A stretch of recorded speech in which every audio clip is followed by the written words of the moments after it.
하나님의 평강이 여러분의 삶 속에 늘 충만하게 되기를 예수님의 이름으로 축복합니다.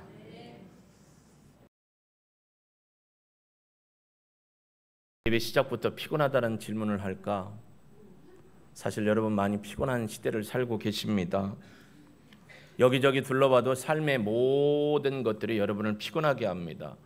뉴스도 여러분을 피곤하게 하고, 육신의 질고도 여러분을 피곤하게 하고, 마음의 상처도 나를 이렇게 괴롭고 힘들게 하고, 관계 속에서 나오는 이 에너지의 소비됨이 너무너무 우리 자신을 피곤하게 합니다. 그래서 한 10여 년 전에 나왔던 책 중에 하나, 이런 책이 있어요. 한번 보여주실까요? 10여 년 전에 우리 시대와 우리 사회를 진단한 책이 나왔는데, 이게 뭐냐면 피로사회, 사회를 피로 물든다는 게 아니고 피로한 사회다라는 이런 얘기입니다. 이 책은 이렇게 얘기합니다. 왜 이 사회가 이렇게 힘들고 지치고 아픔이 이렇게 커야만 하는가라는 질문을 던집니다. 그러면서 한마디로 정의하기를, 사람들이 성과주의에 빠져서 자기 착취에 집념하고 몰두하다 보니까 피곤하다라고 이야기를 했습니다. 급변하는 사회의 시스템, 그리고 시대의 속도 때문에 그걸 따라가다 살다 보니까 너무너무 힘들고 지친다. 그래서 젊은이들은 피곤하고 어른들은 아파한다라고 이 책이 진단을 했습니다. 피로사회. 내려주십시오. 사실 이런 아픔에 대한 증상을 여러 가지로 진단해 볼 수 있지만, 디프레션, 우울증에 사람들이 이 피곤함 때문에 많이 빠져 있다라는 것입니다. 이 우울증, 스트레스 우울증, 스트레스성 우울증. 지금 사회가 여러분을 너무 스트레스 많이 줘요. 정치를 봐도, 경제를 봐도, 문화를 봐도, 심지어 우리 집구석을 봐도 너무너무 피곤해서 스트레스를 너무 많이 받는 이런 세상입니다. 많은 분들이 사실 이 우울증 때문에 고생을 많이 합니다. 우울과 우울증 때문에라는 거죠. 그러면 예수 믿는 그리스도인들은 예외가 되느냐? 그렇지 않아요. 여러분 우울하기도 하시고 우울증 때문에 고생하셨다가 회복되고 여기 오신 분도 있잖아요. 그렇죠? 예수 믿는다고 다 우울증이 떠나가는 건 아니다라는 겁니다. 우울증을 한 번도 경험해보지 못한 분 없어요. 잠 못 자서 아프고 안 돼서 아프고 힘들고, 좀 빠져나갔으면 좋겠다. 이 지구상에 내가 빠져나가고 자유로웠으면 좋겠다라는 생각에 빠지는 분들이 있었습니다. 저라고 자유한 건 아닙니다. 요즘처럼 정치적으로, 시대적으로, 경제적으로, 사회적으로, 국제적으로 대격변의 시기 속에는 많은 사람들이 우울합니다. 그리고 깊어지면 디프레션, 우울증에 빠지기도 합니다. 다 경험해 보셨잖아요. 그나마 버티니까 여기에 와 계신 거고, 여기에 계시면서도 우울하고 우울증에 있음에도 하나님의 얼굴을 바라보며 하나님의 구원해 주심을 기대하고 있는 줄로 믿습니다. 사람들은 우울증을 마음의 독감이다라고 얘기를 합니다. 사실 우리가 코로나 지난 지 얼마 안 됐죠. 20, 21, 22, 23, 24, 25, 3년 지나가고 있습니다. 이 코로나 때 사람들이 많이 힘들고 우울했고요. 또 자살률도 많았고 아팠습니다. 마음의 독감이라는 게 있다는 거예요. 코로나 지나고 나서 독감이 또 사람들을 많이 죽였습니다. 요즘에는 또 박쥐 바이러스에 의한 코로나가 인간에게 전염될 수 있는 가능성이 심히 높다라고 연구진들이 발표를 했습니다. 마음의 독감이라는 이 우울증 때문에 우리 모두가 힘듭니다. 사실 우리는 최첨단의 시대를 살고 있습니다. 제가 가진 건 아마 삼성 울트라 22 같아요. 근데 요즘에 23, 24 많이 개발이 돼요. 저는 사과는 안 써봤습니다. 하여튼 이것만 써봤는데, 이게 소통을 조장하는 거거든요. 사실은 소통하자고, 소통도 잘하자고, 전화도 좀 잘하자고, 소통하자고 해서 발전된 건데, 소통이 과다하다 보니까 과다 접촉, 그리고 과다 이 하이퍼링크에 걸려가지고 소통 때문에 짜증이 나고 소통 때문에 어렵습니다. SNS 소통은 많아졌는데 아이러니하게 사람과의 관계 소통이 어떻게 됐어요? 줄어들었어요. 혼자 하는 것들이 많이 늘어났습니다. 혼자 있다 보니까 병이 나고 이 디프레션에 압력을 받는 일들이 많이 생깁니다. 혹시 여러분의 핸드폰에 저장된 사람이 나는 100개 이상 된다. 나는 300개 이상 된다. 자, 500개 이상 된다. 나는 1000개 이상 된다. 우리 김요한 장로님 1등 하시는데 2000개 된다. 없으시죠? 그런데 이렇게 많은 사람들이 여기에 있어요. 그런데 여러분이 정작 힘들고 아프고 외로울 때 누구를 찾아서 전화해야지 하고 고민하는 사람이 몇 명이나 될까요? 속마음이 괴롭다. 우리 부모님이 돌아가셨습니다 할 때는 몇백 명한테 보내거든요. 근데 내가 어렵고 힘들 때는 전화번호를 눌러서 야 내가 너무 힘들고 어렵다 아프다 나 좀 도와줘 내 얘기 좀 들어줘 할 만한 사람이 몇 분이나 계십니까? 이게 이 시대의 아이러니한 현상이라는 것입니다. 젊은이는 자존감은 높아졌는데 죄송하지만 다 그런 건 아니에요. 자존심은 높아졌는데 자존심이 높아졌지만 자존감은 떨어집니다. 그러다 보니까 미래에 대한 불투명한 불확실성 때문에 두려움을 느낍니다. 미래에 대해 부정적으로 대응하고 반응하게 되는 것이 많습니다. 젊은이들은 나름대로 열심히 합니다. 근데 힘에 지치고 환경이 꽉 틀어막아가지고 갈 곳이 없으니까 쓰러지게 됩니다. 어른들은 어떻습니까? 고독합니다.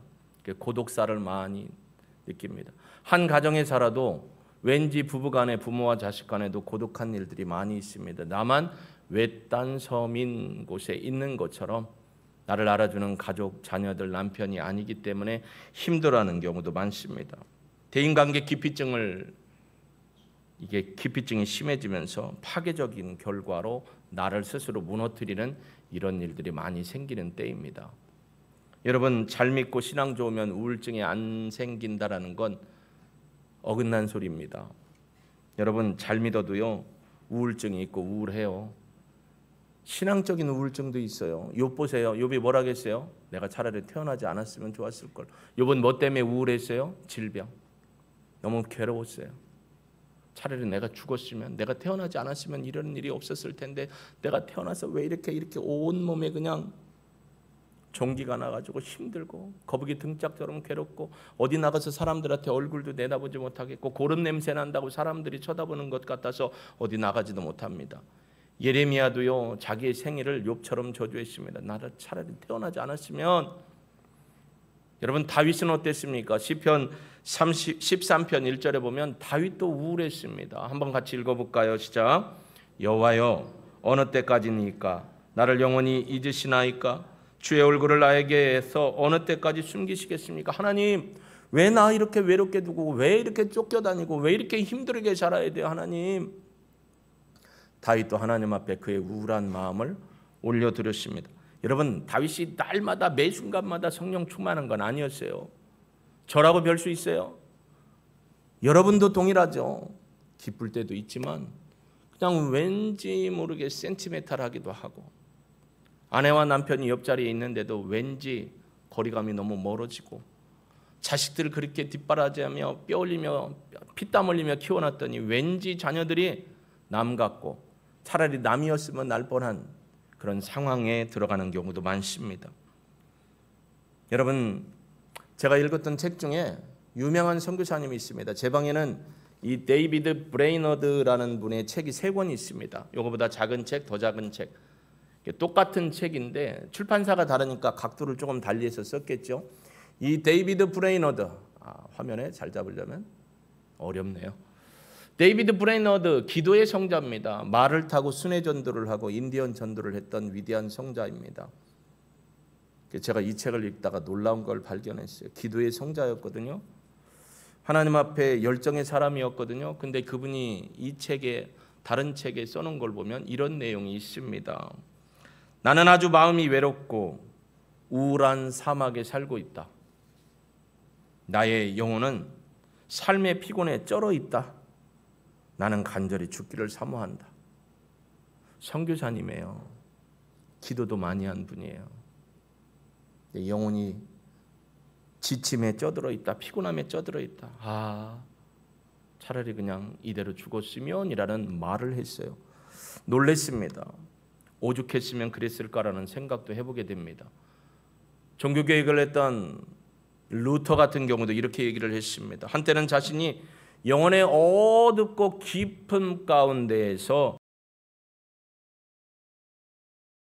가톨릭에서 아주 유명한 대두되고 있는 그런 유명한 차세대 지도자감이었습니다. 근데 성경을 바로 깨닫고 보니까 가톨릭의 교황이나 수도사들이나 그 신부들이 하는 게 너무 옳지 못했습니다. 그래서 하나님의 말씀으로 돌아가자고 비텐베르크 성당에다 95개 반박문을 썼습니다. 그때부터 공격이 시작됐습니다. 그의 친구들도 떠나갑니다. 동조해주고 함께해주는 사람이 없습니다. 영혼의 깊은 밤을 지나가는 데가 있었다라고 얘기를 하고 있습니다. 이처럼 진실한 그리스도인들도 이 우울에서 벗어날 수는 없습니다. 마치 아무렇지도 않은 것처럼 이 자리에서 메시지를 증거하는 저에게도 이 우울한 밤은 찾아왔습니다. 그리고 찾아왔었습니다. 그리고 그 과정 속에서 어려움도 많이 경험을 했습니다.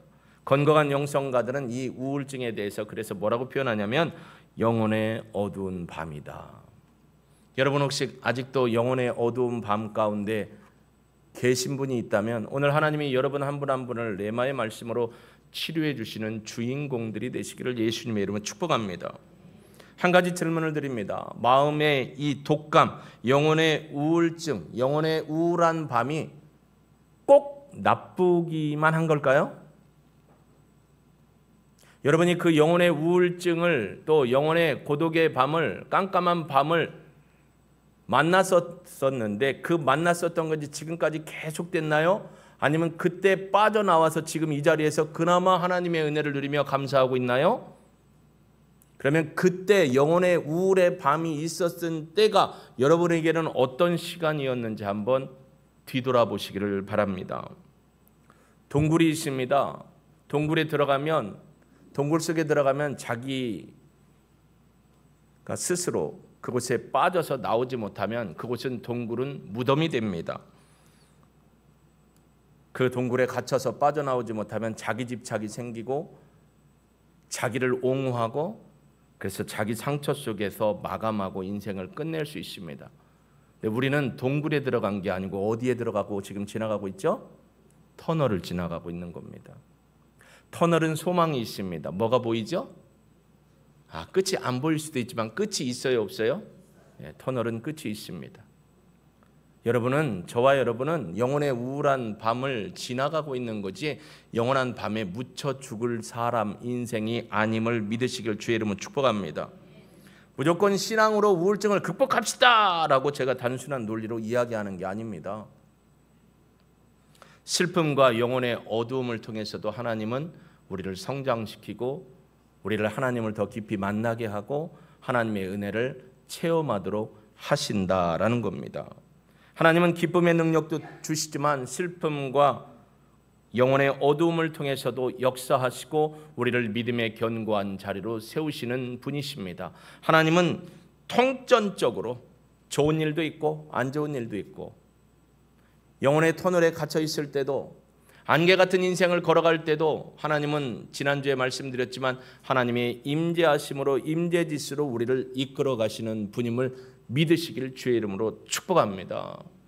절대로 하나님이 여러분을 홀로 두지 아니하신다는 겁니다. 우울하기도 하죠. 연약하기도 하죠. 어렵기도 하죠. 그러나 이 어려움 속에서도 주님의 손을 꽉 붙들고자 하는 의지와 믿음이 있으면 어떤 분은 그러더라고요. 그런 의지도 없어갖고 우울해요라고 하는데 하나님의 얼굴을 바라보며 눈을 들 수는 있잖아요. 하나님이 살아계시다면 나 좀 살려주세요. 나 좀 만나주세요 라고 고백할 수 있잖아요. 그러면 주님이 여러분을 그냥 두지 아니하십니다. 영혼의 밤을 지나면서 나의 교만을 꺾으시기도 하고 아집을 깨트리기도 하고 하나님에 대해서 몰랐던 것을 깨닫게 하고 하나님에 대해서 무지하고 연약했던 것을 성장시켜서 하나님을 바로 알게 하는 줄로 믿습니다. 오늘 본문의 주인공이 바로 그런 분입니다. 엘리야 너무나 잘 알죠. 여러분 엘리야 너무나 잘 아는 사람입니다. 그런데 그분이 오늘 4절에 뭐라고 표현합니까? 오늘 4절 같이 한번 읽어봅니다. 시작. 자기 자신은 광야로 들어가 하룻길쯤 가서 한 로뎀 나무 아래에 앉아서 자기가 죽기를 원하여 이르되 여호와여 넉넉하오니 지금 내 생명을 거두시옵소서. 나는 내 조상들보다 낫지 못하니이다. 하나님, 내가 조상들보다 잘난 게 뭐 있습니까? 하나님, 지금이 딱 좋은 때네. 나 불러가세요. 지금 내 생명 거두십시오. 나 죽여주시고요. 이 괴로움과 우울에서 벗어나게 하옵소서. 여러분, 죽음이 그 모든 것을 끝내는 게 아니라는 것을 하나님은 이제 알려주십니다. 엘리야가 누굽니까? 베드로, 야고보, 요한이 변화산에 예수님 쫓아가서 그 산에 있을 때 변화되어 나타난 게 모세와 엘리야입니다. 모세급입니다. 위대한 지도자입니다. 그는 18장 앞장에 보면 850대 1의 전쟁을 통해서 이 바알의 선지자들과 아말렉의 선지자들을 하나님의 권능으로 물리친 위대한 선지자입니다. 그렇죠? 기손시내, 이 엘리야 동상이 있는 데서 똘이 됐어요. 똘이. 근데 예전에는 기손시내가 넓고 깊이도 있었습니다. 그곳에서 달아나는 모든 거짓 선지자들을 쳐서 죽음에 이르게 했던 위대한 선지자였습니다. 그리고 엘리야는 어떤 사람입니까? 3년 반 하나님이 그의 기도를 들으시고 그럽니다. 아하방이시여 이제 가시죠. 비가 엄청 쏟아질 겁니다. 그러니까 아하방이 수레를 타고 갑니다. 근데 엘리야는 어떻게 해요? 옷을 제치고 나서 어떻게 해요? 달려가는데 우사인 볼트 저리 가라 할 정도로 마차보다 빨리 달려갔다 계십니다. 그런 위대한 왕, 아니 선지자, 능력의 선지자, 위대한 종입니다. 근데요, 오늘 하는 말 보세요. 뭐라고 해요? 나 죽여주세요. 이제 됐으니 저를 죽여주십시오라고 너무나 상실감, 우울증에 빠졌습니다. 장사를 오래 갖고 장사도 안 되고 힘들어 지쳐서 우울하신 분 여기 계십니다. 자녀의 문제로 힘들고 아파서 표현은 못하지만 마음이 힘든 분이 있습니다. 내 인생을 돌아보면서 너무 힘들고 지치고 내 인생에 왜 이래 됐을까 가슴 아파하고 어디 가서 자존감이 낮아가지고 누구 만나기도 싫고 그냥 혼자 앉아 계신 그런 분도 있을 것입니다. 오래된 질병 때문에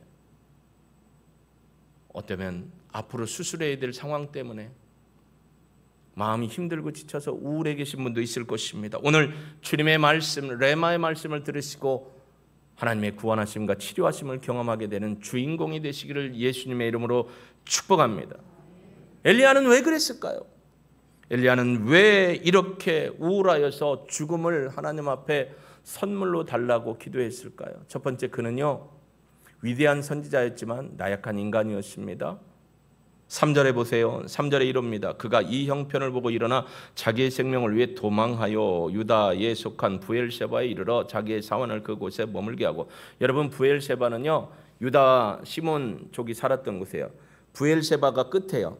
단에서부터 부엘세바가, 그러니까 북쪽과 남쪽에 얘기할 때 부엘세바에서 내려가면 이제 네게부 사막이 나옵니다. 광활한 사막이 나와요. 끝이에요. 사람이 살 수 있을 만한 곳이. 부엘세바까지 200km 이상을 내려갔어요. 이스라엘에서 200km 이상을 내려갔습니다. 그리고 거기 가서 죽기를 각오합니다. 근데 거기 보니까 그가 이 형편을 보고, 무슨 형편? 19장 1절과 2절에 보니까 아방이요 모든 있었던 일을, 18장부터 있었던 일을 자기 부인한테 막 다 아랍니다. 경처갑니다. 경처가. 여러분, 경처가가 뭔 줄 아세요? 부인이 무서워서 남편이 벌벌 떠는 남편이 경처가예요. 남편 중에 저하고 아이 컨택을 해보실까요? 혹시 그런 분이 계신가? 부인이 무서워가지고 벌벌 떨고 모든 일 미주알 고주알 다 얘기하고 부인이 하라는 대로 하시는, 고개를 못 드시는 분은 경처가이신가요? 고개 드세요.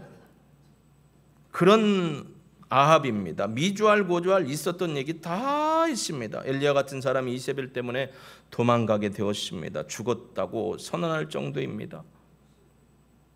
있었던 일을 다 했더니 2절에 이세벨이 승이 나가지고 너 이놈의 새끼 내 제사장들 죽였어. 내일 이맘때 너를 내가 그렇게 만들어버릴 거야. 이 상황을 듣고, 이 형편을 보고, 그가 군사들을 풀어서 잡으려고 하는 상황을 듣고 겁이 덜컥 났습니다. 아니 18장에 가면 만군의 여호와여 하나님의 살아계심으로 이 단에 불을 내려 주옵소서. 기도 30분 1시간 안 했어요. 짧고 굵게 했어요. 이따 엘리야 기도 짧고 굵게 10분만 하고 갈까요? 좋아하시는데.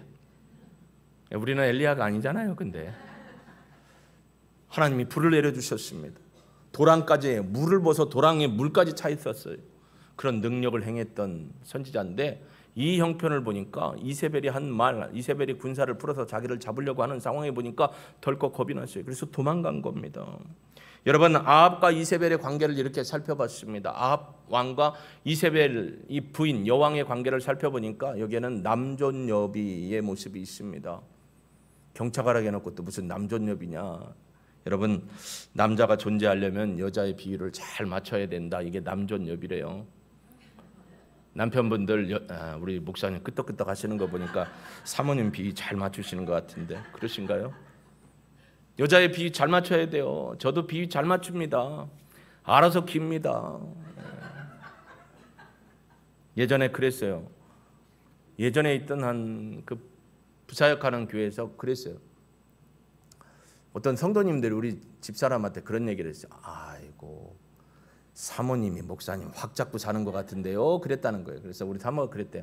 모르시는 말씀하시네요. 모르시는 말씀하시네요. 우리 남편을 몰라서 그래요. 살아보세요. 내가 왜 그분들하고 살아요? 살아보세요. 안 그래요. 제가 그랬습니다. 30일은 내가 잡혀주는 것 같은데 하루만 잡으면 끝납니다. 그랬는데 잡는다는 표현은 안 했어요. 하루만 잘하면 됩니다. 예, 하루만 잘하면 돼요. 하루만 잘하면. 여러분, 사람이 지나치도록 환경을 살피면요 두려움이 찾아온대요. 보세요. 지금 대한민국 국가를 위해서 참 대표기도 잘해 주셨는데 하나님이 왕이시죠. 뉴스 보세요. 돌아가는 상황 보세요. 시장 바구니 들고 한번 시장에 가보세요. 겁이 덜컥 납니다. 문화를 보세요. 어른들은 이것 때문에 고생하죠. 엊그저께 중국에서 이 스마트폰 74세 된 어르신이 은행에 갔습니다. 그랬더니 은행 직원이 모바일로 해가지고 은행 모바일로 신청하시면 된다고 모바일로 신청하세요 했대요. 그래가지고 직원 쫓아다니면서 여기 갔다 저기 갔다 안구 인식에 얼굴 인식에 따는데 너무너무 지쳤어요. 한 시간 반 2시간을 쫓아다니면서 사진이 또 하니까 바깥에 나가서 은행 바깥에 가서 사진 찍다가 이 어르신이 막 30분 1시간 지나면서 손이 벌벌벌벌 떨고 그러다가 결국 쓰러지셨습니다. 뇌출혈로 돌아가셨습니다. 어르신들 이거 보면 여기에 인터넷 뱅킹 등등 여러 가지 해놓고 계신 분 별로 없을 거예요. 왜냐하면 잘못 누르면 훅 빠져나간다고 생각을 하니까 안 해요. 그리고 어떻게 하는지도 어려워요. 그러죠? 이런 시대를 우리는 살고 있는 것입니다. 주위를 둘러보십시오. AI가 모든 것을 다 차지하고 있습니다. 처음에 언젠가 한 5년 전에 얘기했죠. 어떤 할아버지가 김밥집 앞에 계시는데 옛날 같으면 앞에서 카운트에서 종업원이 받았는데 두 분이 일하시고 이제 인원 감축을 하고 키오스크를 놨어요. 근데 키오스크를 갔다가 빠져나오신 거예요. 어떻게 하는지 모르니까 겁이 덜컥 난 거예요. 그래서 어르신 왜 그러셔 했더니 저게 너무 무서워 못하겠어. 예, 그러세요? 그러면 제가 김밥 하나 사드릴게 해서 사드렸어요. 그 강남에서 있었던 얘기예요. 겁이 덜컥 나는 겁니다. 못하는 겁니다. 이 세상 살기가 심플하지 않아요. 익히기 보통 어려운 게 아닙니다. 저도 전화 받고 정보 그리고 여기에 제가 성경 관련된 모든 프로그램들을 갖다 넣어놓고 여기서 공부를 하기 때문에 그걸 보는 거지 여러분 어려워요. 저도.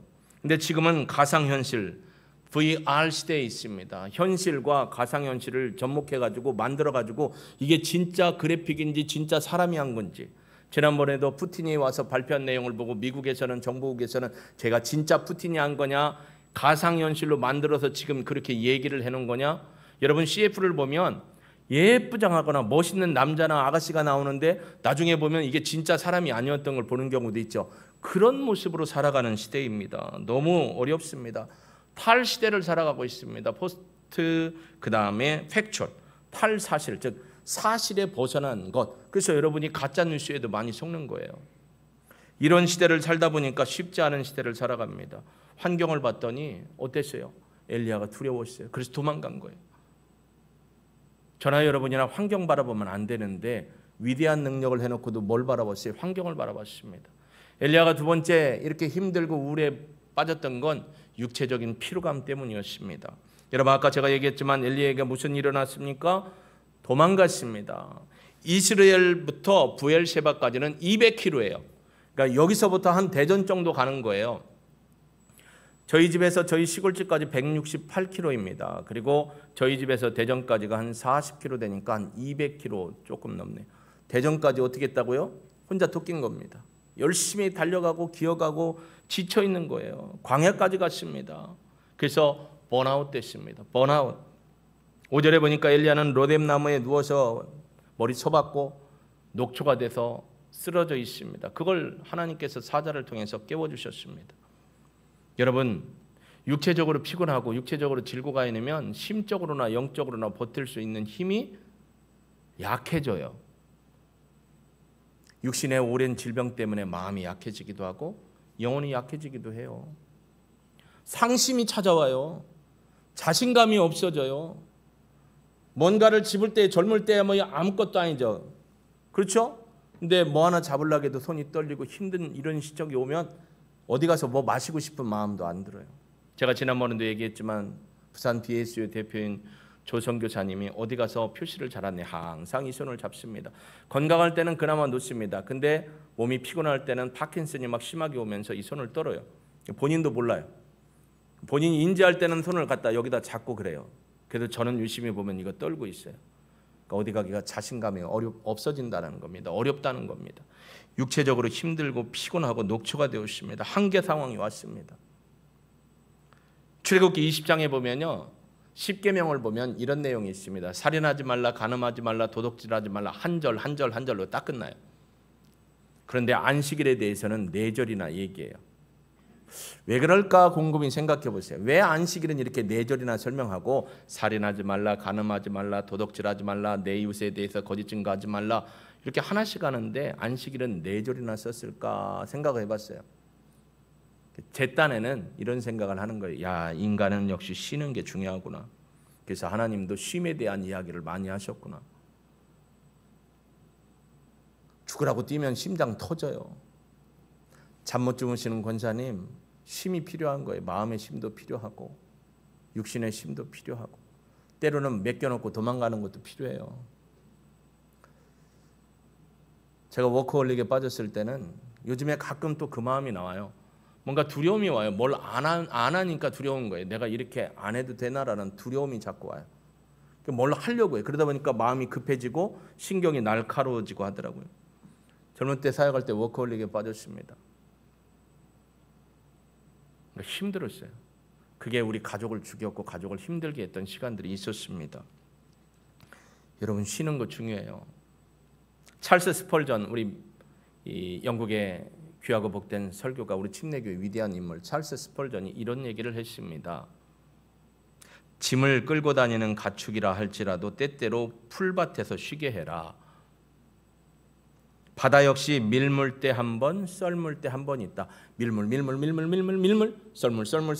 썰물이 아니고 밀물과 썰물이 있다라는 거예요. 밀물과 썰물이 있다라는 건 쉴 때가 있고 일할 때가 있다라는 거죠. 그 다음에 또 겨울에는 땅도 몇 달씩 쉰다. 근데 왜 인간이 안 쉬느냐?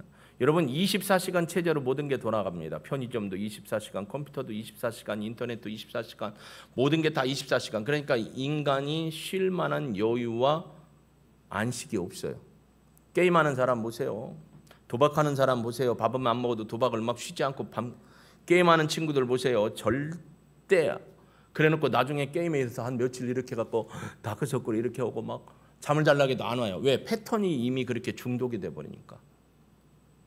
하나님이 주신 쉼이 필요하다라는 겁니다. 근데 엘리야는 쉼이 없었어요. 하나님의 대사로서 사명만 하다가 위대한 일을 했어요. 어쩌면 사람들이 엘리야 하는 소리에 더 고무되어서 쉬지 않고 있을 수도 있습니다. 그에게는 쉼이 필요했습니다. 세 번째로 그는 감정의 어려움을 겪습니다. 뭐라고요? 감정의 어려움을 겪습니다. 오늘 이 열왕기상 19장의 말씀을 로마서 11장 2절과 4절에서는 그에게 누가 있었는지를 설명을 해줍니다. 함께 여러분 읽어보실까요? 시작. 하나님이 그 미리 아신 자기 백성을 버리지 아니하셨느니. 너희가 성경이 뭐라고 해요? 엘리야를 가리켜 말한 것을 알지 못하느냐? 그가 이스라엘을 하나님께 고발하되 주여, 그들이 주의 선지자들을 죽였으며 주의 제자들을 헐어버렸고 나만 남았는데 내 목숨도 찾나이다 하니 그에게 하신 대답이 무엇이냐? 내가 나를 위하여 바알에게 무릎을 꿇지 아니한 사람 7,000명을 남겨두셨다. 이 얘기는 뭐예요? 너 혼자 아니야. 왜 너 혼자 하려고 해? 근데 그는 자기만 남았다고 생각했어요. 거꾸로 얘기해 볼까요? 자기만 의롭다고 생각한 것 같아요. 감정이요, 나만 혼자 남아서 두렵다라는 겁니다. 여러분 혼자가 아니거든요. 목장 식구들도 있잖아요. 목자도 있잖아요. 동역자도 있잖아요. 가족도 있잖아요. 저도 있잖아요. 주님이 계시잖아요. 감정이 격화되면서 나만 혼자 남았잖아요. 엘리야의 마음인 것 같습니다. 혼자가 아니라니까요. 여러분, 감정은 자연스러운 거지만 감정이 사실과 진리를 나타내지는 못합니다. 감정은 진리가 아닙니다. 감정은 진리가 아니라는 겁니다. 근데 우리는 감정 노동에 빠져서 감정이 진짜인 것처럼 얘기합니다. 여러분, 거짓 감정도 있습니다. 진리가 아닙니다. 주님을 봐야 합니다. 여러분, 반고 아시죠? 반고하면 자기 자화상에 뭐가 있죠? 한쪽 귀가 잘렸어요. 왜요? 자기가 잘났어요. 그리고 그렸어요. 그의 감정을 휩쓸고 있는 그 상황이 그를 그렇게 만들어버린 겁니다. 엊그제 뉴스가 충격적이었죠. 아저씨에 나왔던 김세론. 세론이에요? 세롬이에요? 그 자매가 스스로 생을 마쳤습니다. 음주운전인지 무면허 운전인가를 했다가 적발이 되고 영화계나 연예계에서 퇴출이 됐다가 다시 시작해보려고 늦게라도 사과하고, 그리고 진짜 생계형 알바를 했습니다. 알바를 하고 여기 했는데 사람들이 볼 때마다 쟤 개하냐 빨리 끄집어내려, 거기서 알바 시키지 마, 이런 일들이 반복됐습니다. 그러니까 갈 곳이 없었습니다. 외로웠습니다. 고립이 됐습니다. 그래서 어쩔 수 없이 생을 마감하는 안타까운 일이 있었습니다. 사회가 그런 걸 용납해주지 않는 시대가 됐습니다. 고립이 됐습니다. 감정이 그를 이기지 못하도록 했습니다. 여러분, 이 시대를 살아가면서 조나단 에드워즈는 옛 시절에 우리에게 이런 얘기를 남겨주었습니다. 감정의 균형을 잡는다는 말은 은혜로운 감정을 갖는다는 것이다. 우리가 감정의 균형을 잡지 못하면 감정에 휘둘려서 나도 모르게 하나님 앞에 스스로를 끊어버릴 수 있다는 거예요. 근데 뭐라고 했냐면 은혜로운 감정을 잡아야 된다라고 했습니다. 여러분, 은혜로운 감정이 뭐냐면 하나님과 나 사이의 은혜를 기억하는 거예요. 하나님의 은혜를 기억하면 어때요? 한번 고백해 보세요. 여러분의 표현대로 고백해 보실까요? 하나님의 은혜를 기억하니까 내 마음에 어떤 마음, 어떤 감정이 들어요? 기쁨이 있어요. 사랑이 있어요. 평안이 있어요. 끝. 네, 그렇습니다. 찬송도 감사도 나오는 거예요. 그러니까 은혜로운 감정을 잡아야 되는데 우리는 균형 잡지 못한 감정, 치유되지 못한 감정, 불편한 감정에 빠져 있으면 우리 스스로를 우리가 죽인다라는 거예요. 그래서 제가 말씀드렸잖아요. 하루에 감사합니다라는 고백을 몇 번씩 해보라고요? 하루에 적어도 10번 이상 해보라는 거예요. 감사합니다. 하나님 감사합니다. 하나님의 은혜입니다. 야, 그게 뭐가 하나님의 은혜요? 남들 다 해. 남들 다 해도 하나님 은혜에 감사합니다는 나밖에 안 하잖아요. 고맙습니다. 하나님의 은혜입니다. 하나님 오늘도 하나님을 찬양합니다. 체내 은혜의 하나님을 찬양합니다. 로이의 하나님을 찬양합니다. 하나님이 오늘 내 인생을 인도해 주셨네. 사고로부터 보호해 주신 니시 하나님을 찬양합니다. 엘샤다이 하나님을 찬양합니다. 하나님 고맙습니다. 오늘 남편이요 평생 안 하던 말을 했어요. 뭐라겠는데 여보 내가 대신 설거지 해줄게. 하나님 감사합니다. 주여. 그 집은 날마다 하나요? 안 해요? 유독 쳐다보는 남자분들인데 집에서 안 하시는 분들이 저런 거 쳐다보는 거예요.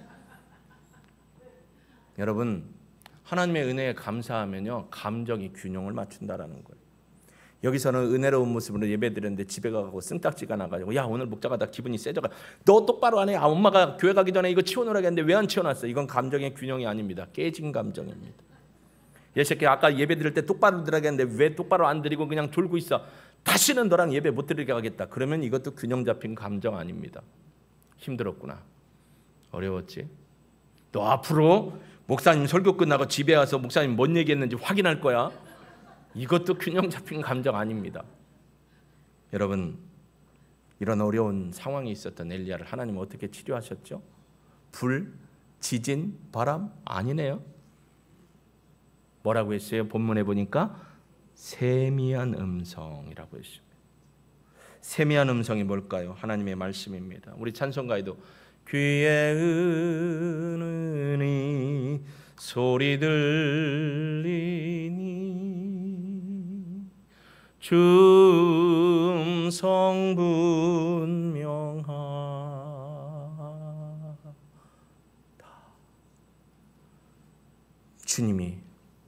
하나님이 여러분의 마음에 음성을 주십니다. 말씀을 묵상하고 읽어야 되는 이유가 여기 있습니다. 우리가 계획하지 못했던 하나님의 계획을 알게 하십니다. 그래서 죽자사자 하나님의 말씀 붙들어야 돼요. 하나님의 말씀을 읽어야 됩니다. 좋은 인증된 목사님들의 유튜브의 말씀을 들어야 합니다. 아무거나 다 듣지 마세요. 검증된 목사님들 말씀 듣든지 아니면 성경, 소리 나는 성경, 오디오 성경을 듣든지 큐티집을 묵상하든지 그렇게 하나님의 음성을 들어야 합니다. 요한복음 5장 25절에 보니까요, 이렇게 얘기합니다. 진실로 진실로 너희에게 이르노니 죽은 자들이 하나님의 마음, 하나님의 아들의 음성을 들을 때가 오나니 곧 이때라. 듣는 자는 살아나리라. 듣는다는 표현이 요한복음에서는 이런 단어로 쓰여요. 믿는다라는 거예요. 하나님의 아들의 음성을 믿는 자가 살아난다라는 거예요. 믿는 자, 듣는 자, 믿는 자. 주님의 음성을, 하나님이 주신 말씀을 오늘 우리가 듣고 믿으면 회복되는 길로 나아가게 될 줄로 믿습니다. 영적으로 죽은 자들도 포함합니다. 여러분, 영적으로 혹시 심적으로 육적으로 죽고 있지 않나요? 육적으로, 영적으로, 신체적으로, 관계적으로, 지적으로 살려면 코칭을 해야 하는 거예요. 내 스스로가 목표를 세워서 코치와 함께 그 목표를 향해 공유하고 함께 동역하면서 세워가는 일들을 하면서 어떻게 해요?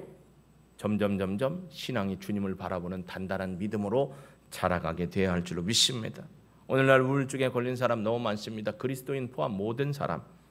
또 죽은 것처럼 지치고 미래에 대한 소망과 희망이 무너져서 홀로 밤을 지내는 분 너무 많습니다. 두려움에 빠져 있는 너무 많습니다. 미래에 대한 불확실성 때문에 마음의 독감, 우울증에 걸려 사시는 분이 너무 많습니다. 그런데요, 병은 누가 치료하냐면 수고하고 무거운 짐진 자들아 다 내게로 오라. 내가 너희를 치료하리라. 할렐루야. 주님께로 가야 하는 것입니다. 주님은 우리를 창조하신 분입니다. 창조하신 분이 우리를 가장 잘 치료하십니다.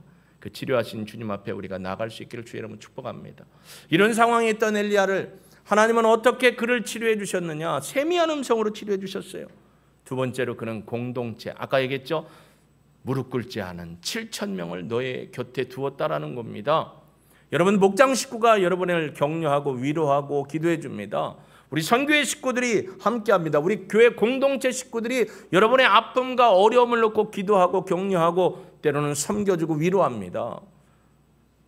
바울이 로마서를 썼죠. 로마서에 보면 바울의 이 보통 서신서에 보면 많이 등장하는 단어가 함께라는 말, 엔크리스토라는 말과 더불어서 많이 등장하는 단어가 있는데 이게 뭐냐면 서로입니다. 서로. 힘든 사람, 건강한 사람 서로. 연약한 사람, 마음이 우울한 사람 서로 사랑하고 짐을 지고 섬겨주고 봉사하고 보듬어주고 일으켜주는 거예요. 서로 함께할 때 일어나는 것이라는 거죠. 함께입니다. 함께. 같이 해야 돼요. 혼자 하면 안 돼요. 독불장군의 신앙은 무너집니다. 하나님이 절대 기뻐하지 않습니다. 나홀로 신앙, 나잘란 박사 예전에 아침 TV 틀면 정보 프로그램에 나잘란 박사가 나와서 막 아픈 거 얘기하고 양 얘기하고 그러던데 나홀로 신앙은 위험합니다. 함께 서로 성가대 식구들 함께, 목장 식구들 함께, 교회 학교 식구들 함께, 선교회 식구들 함께 서로 도와주는 겁니다. 여러분, 지난 수요일 날 3896 차량이 배터리가 나갔습니다. 그래서 전도사님이 목사님 배터리가 나갔습니다. 그럼 보험회사에 연락하셔서 불러서 충전하셔야겠네 했더니 금방 충전이 됐습니다. 내가 떨어질 때는 누가 와서 충전해 줘야 돼요? 목장 식구들이 충전해 주면 돼요. 내가 또 건강할 때는 연약한 목장 식구를 충전시켜주면 돼요. 성령의 능력 가운데서 충전받는 저와 여러분이 되길 주의 이름으로 축복합니다. 이 배터리도요, 그냥 놔두면 안 돼요. 저도 아까 보조 배터리 끼고 여기다 다시 충전을 했는데요, 일전에 제가 한번 15% 20% 남아서 새벽까지는 버티겠지 하고 놓고 그냥 잤거든요. 근데 이 싸한 거 있죠, 새벽에 가끔 싸한 거, 이상하다, 왜 얘가 안 울지? 했더니 나가셨어요. 번아웃 되셔서 이분도 돌아가셨더라고요. 충전을 다시 했어요. 성령으로 충전받으시고 말씀으로 충전받는 저와 여러분이 되길 주님의 이름으로 축복합니다. 그러면 치유받은 사람은 어떻게 될까요? 여러분, 터널을 통과해 본 사람은 그 터널에 대한 정보를 갖고 있습니다. 터널을 통과할 때 하나님이 나를 어떻게 도와주시고 이끌어 주셨는지 경험이 있습니다. 터널을 지금 통과하는 사람에게 그분은 어떤 분이 되어 그를 세워줄 수 있는 사람이 되는 겁니다. 자살의 충동까지 느끼면서 갔던 사람이 힘들어서 자살하려고 하는 사람을 만났을 때는 딴 얘기해 줄 필요 없어요. 내 얘기해 주면 되는 거예요. 내가 그때 하나님의 음성을 들었다. 내가 그때 내 마음에서 딸내미의 목소리가 들렸다. 딸이 보였다.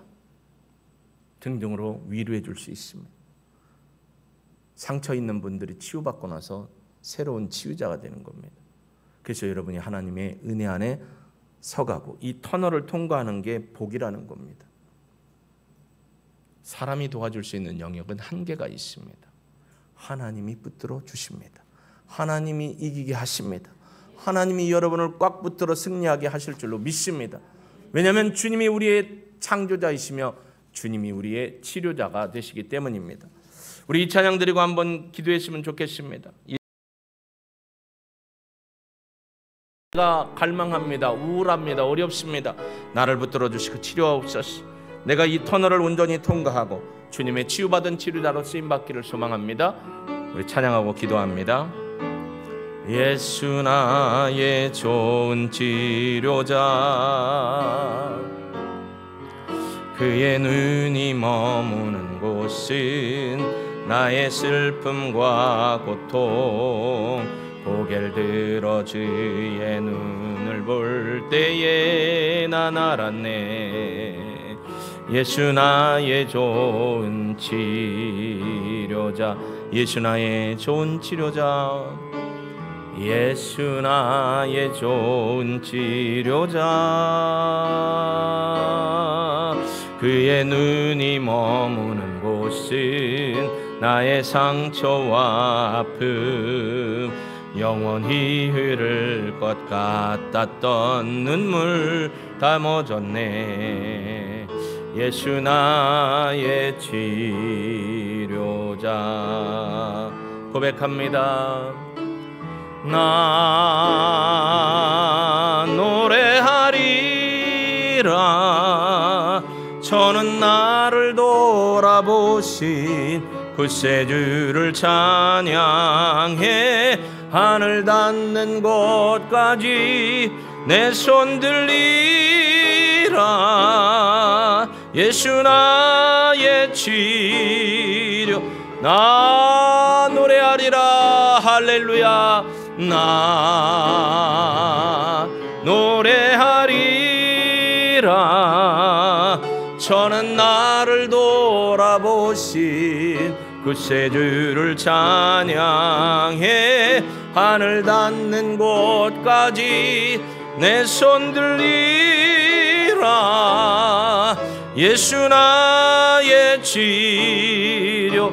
우리 주님 앞에 기도합니다. 주님, 나는 연약하고 나는 우울하고 우울증에 빠질 수도 있고 육신의 질고 때문에, 육신의 상황 때문에 어렵고 환경을 바라보고 나약하여 쓰러질 때도 많았고 내 감정에 휘달려서 하나님의 진리의 말씀을 보지 못하여 넘어질 때도 있었습니다. 그러나 하나님은 세밀한 음성으로 말씀으로 우리를 붙들어 주시고 인도해 주심을 믿습니다. 주님, 우리 한 사람 한 사람을 기억하여 주시고 우리가 주님의 음성 듣기를 사모하며 주님의 말씀 앞에 나가기를 원합니다. 주의 말씀은 내 발의 등이요 내 길 앞 빛이라 가셨습니다. 내 앞길에 빛이 되신 주님의 말씀을 붙들고 하나님의 음성 듣고 일어나는 자들 되게 하시고, 하나님, 우리와 함께하며 동역하고 있는 동역자들이 나를 주님의 은혜 안으로 불러 그들을 통해서 세움받게 하실 줄로 믿습니다. 우리가 치료받은 치료자가 되어서 하나님 앞에 어렵고 힘든 상황 가운데 있는 그분들을 터널 밖으로 나올 수 있도록 도와주고 협력하고 위로하고 격려하는 삶을 살아가기를 원합니다. 오늘 이 시간에도 우울하여서 괴로워서 힘들어서 생의 고통을 당하고 있는 분들이 손을 잡기 없어서 예수님이 내민 그 손 잡고 예수님 바라보고 예수님을 마다하지 않게 하시고 주님을 바라보고 주님 살려달라고 주님 손 잡아달라고 기도하며 나아가게 하옵소서. 오늘 고통과 아픔에 있는 분들에게 두려움과 염려를 제하여 주시고 참 믿음의 능력으로 일으켜 주셔서 이 우울과 고통과 아픔에서 승리하게 하여 주옵소서. 감사를 드립니다. 하나님이 위대한 치유자이심을 믿사옵나니 역사하시옵소서. 예수님의 이름으로 기도합니다. 아멘.